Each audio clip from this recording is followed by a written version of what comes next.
அதிமுகவின் செயற்குழு மற்றும் பொதுக்குழு இன்று இன்னும் சற்று நேரத்தில் நடைபெறவிருக்கும் நிலையில் கூட்டத்திற்கு அதிமுக பொதுச் செயலாளர் எடப்பாடி பழனிசாமி வந்திருக்கிறார். 4900 உறுப்பினர்கள் செயற்குழு மற்றும் பொதுக்குழுவில் பங்கேற்பதற்கு அழைப்பு விடுக்கப்பட்டிருக்கும் நிலையில் அங்கு ஏற்பாடுகள் மும்முரமாக நடைபெற்று வருகின்றன. வானகரத்தில் தனியார் மண்டபத்தில் நடைபெறக்கூடிய நிகழ்ச்சிக்கு அதிமுக பொதுச் செயலாளர் எடப்பாடி பழனிசாமி வந்திருக்கிறார். இது தொடர்பான விவரங்களுடன் செய்தியாளர் சுபாஷ் பிரபு இணைந்திருக்கிறார். சுபாஷ் பிரபு, இந்த செயற்குழு பொதுக்குழுவானது தேர்தலையொட்டி நடைபெறக்கூடிய நிலையில் எவ்வளவு முக்கியத்துவம் வாய்ந்ததாக பார்க்கப்படுகிறது? என்னென்ன முடிவுகள் எடுக்கப்படவிருக்கின்றன?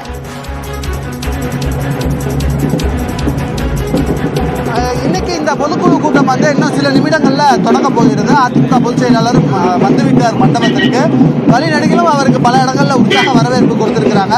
அதைத் தொடர்ந்து தற்போது அதிமுகவினர் ஏராளமானோர் வந்துவிட்டாங்க. நம்ம பார்த்துட்டு இருக்கோம், பல பேர் உள்ள போயிட்டாங்க.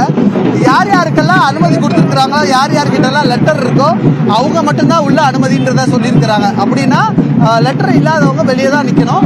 4900 பேர் அகாமடேட் பண்ற அளவுக்கு ஏற்பாடுகள் செய்யப்பட்டிருக்கு. அறுசுவை உணவு தடப்படலாக ஏற்பாடுகள் செய்யப்பட்டிருக்கு. சைவ மற்றும் அசைவ உணவுகளுக்கான ஏற்பாடுகள் செய்யப்பட்டிருக்கு. என்ன தீர்மானத்தை அதிமுக செயற்குழு பொதுக்குழு நிறைவேற்ற போகுது அப்படின்றதுதான் முக்கியம். ஏன்னா அந்த செயற்குழு பொதுக்குழு கூட்டத்தில் எப்பவுமே தீர்மானங்கள் மிக முக்கியமாக கவனிக்கப்பட வேண்டிய ஒன்றாக இருக்கு. நாடாளுமன்ற தேர்தலில் ஒரு பின்னடைவு சர்க்கிள்களை சந்தித்திருக்கு அதிமுக.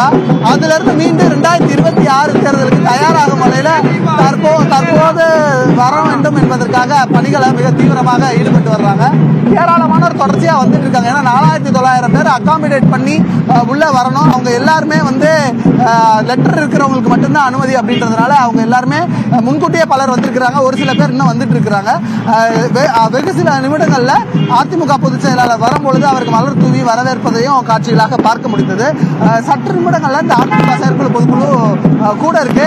என்ன சொல்ல போகிறார் அதிமுகவின் பொதுச் செயலாளர் எடப்பாடி பழனிசாமி என்பதுதான் மிக முக்கியமான ஒரு விஷயமாக இருக்கு.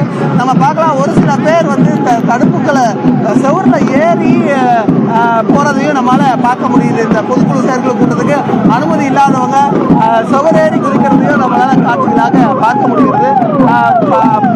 மிக தீவிர ஆதரவாளர்களோ இல்ல கட்சியினராக தான் இருக்க முடியும். நிச்சயமா அதையும் நம்ம பார்க்க முடிகிறதா காட்சியா பார்க்க முடிகிறது. லாவண்யா,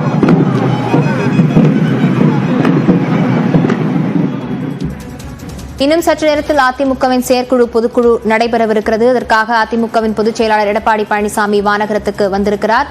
விவரங்களுக்கு நன்றி சுபாஷ் பிரபு.